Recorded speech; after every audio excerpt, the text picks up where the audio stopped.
পুরুষ মানুষকে কেউ কোনোদিন ভালোবাসেনি, ভালোবেসেছে তার টাকা, আত্মসম্মান আর সফলতাকে।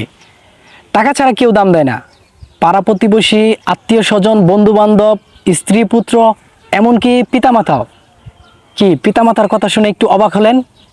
আপনি বাস্তব জীবন লক্ষ্য করেন, যে ছেলেটা সংসারে বেশি টাকা ইনকাম করে দিতে পারবে তার কিন্তু একটা মূল্য রয়েছে পরিবারের কাছে, এবং তার কথারও কিন্তু মূল্য রয়েছে।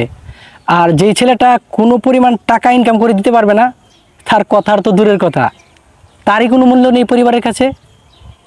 আর বর্তমানে তো টাকা থাকলেই হলো, যে কোনো কালারের সঙ্গে সুন্দরী রমণীদের বিয়ে হয়ে যায়। আর এইদিকে প্রেমিক পুরুষ ব্যর্থ চোখে, দ্বিধাদ্বন্দ্ব নিয়ে হতাশায় দিন কাটায় এবং সেই সাথে আত্মঘাতী সিদ্ধান্ত নেয়। তাই পুরুষ মানুষকে টাকা ইনকাম করতে হবে, এটাই সত্য। পকেট ভর্তি টাকা মানেই পুরুষের বসন্ত। আর যদি টাকা না থাকে তাহলে কোনো দাম নেই। আর টাকা ইনকামের নেশায় ধর্মকর্ম ভুলে গেলে চলবে না, এটাই বাস্তব।